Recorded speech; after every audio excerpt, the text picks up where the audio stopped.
ಇವತ್ತಿನ ಬಿಸ್ನೆಸ್ಗಳಲ್ಲಿ ಒಂದು ದೊಡ್ಡ ಸಮಸ್ಯೆ ಇದೆ. ಅದು ಯಾರಿಗೂ ಕಾಣಿಸೋದಿಲ್ಲ. ಬನ್ನಿ ನೋಡೋಣ. ಕಂಪ್ನಿಗಳು ERP, CRM ಅಂತ ದೊಡ್ಡ ಸಿಸ್ಟಮ್ಸ್ ಆಗ್ತವೆ, ಆದ್ರೆ ಕೆಳಗಡೆ ಕೆಲಸ ಮಾತ್ರ ಹಳೆ ಥರಾನೇ ನಡೀತಿರುತ್ತೆ. ಹೀಗಾದಾಗ ಒಫಿಷಿಯಲ್ ಸಿಸ್ಟಮ್ಗೂ ಗ್ರೌಂಡ್ ರಿಯಾಲಿಟಿಗೂ ಮಧ್ಯೆ ಒಂದು ದೊಡ್ಡ ಗ್ಯಾಪ್ ತೋರಿಯಾಗತ್ತೆ. ಇದನ್ನೇ ಆಪರೇಷನಲ್ ಗ್ಯಾಪ್ಸ್ ಅಂತ ಕರೆಯೋದು. ಇದರಿಂದಾಗೋ ಪರಿಣಾಮಗಳು ಸಣ್ಣದೇನಲ್ಲ. ಈ ಗ್ಯಾಪ್ಸ್ ಬೋರ್ಡ್ ರಿಪೋರ್ಟ್ಗಳಲ್ಲಿ ಕಾಣಿಸದೇ ಇರಬಹುದು, ಆದರೆ ಇದರಿಂದ ಆಗೋ ನಷ್ಟ ಮಾತ್ರ ತುಂಬಾನೇ ರಿಯಲ್. ಟೈಮ್ ವೇಸ್ಟ್ ಆಗತ್ತೆ, ರಿಸ್ಕ್ ಜಾಸ್ತಿ ಆಗತ್ತೆ, ಯಾರು ಜವಾಬ್ದಾರು ಅಂತನೂ ಗೊತ್ತಾಗಲ್ಲ. ಹಾಗಾದ್ರೆ ದೊಡ್ಡದಾಗಿ ಏನೂ ಇನ್ವೆಸ್ಟಿಗೇಷನ್ ಮಾಡದೆ ಈ ಗ್ಯಾಪ್ಸ್ ಕಂಡುಹಿಡಿಯೋದು ಹೇಗೆ? ಅದಕ್ಕೆ ಇರೋದು security first digital platform assessment, ಅಂದ್ರೆ SFDP. ಇದು ತುಂಬಾನೇ ಫಾಸ್ಟ್.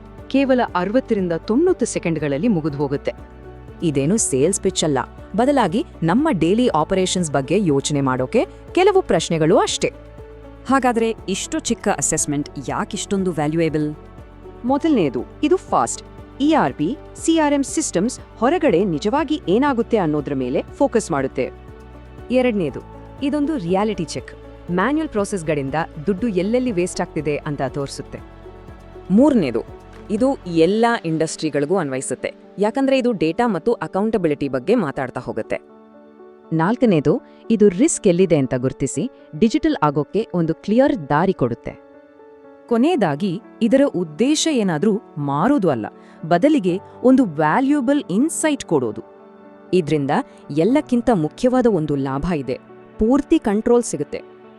ಈ ಅಸೆಸ್ಮೆಂಟ್ನಿಂದ ಸಿಗೋದು ಒಂದು ಒಳನೋಟ, ಅಂದ್ರೆ ನಮ್ದೇ ಆಪರೇಷನ್ನ ಒಂದು ಸ್ನ್ಯಾಪ್ಶಾಟ್. ಈ ಕ್ಲಾರಿಟಿ ಸಿಕ್ಕಿದ್ರೆ ಮುಂದಿನ ಹೆಜ್ಜೆ ಏನಿಡಬೇಕು ಅಂತ ನಾವೇ ಡಿಸೈಡ್ ಮಾಡ್ಬೋದು. ಹಾಗಾದ್ರೆ 2 ನಿಮಿಷದ ಒಳಗೆ ನಿಮ್ಮ ಆಪರೇಷನಲ್ ಬ್ಲೈಂಡ್ ಸ್ಪಾಟ್ಸ್ ಕಂಡುಹಿಡಿಯೋಕೆ ರೆಡಿನಾ?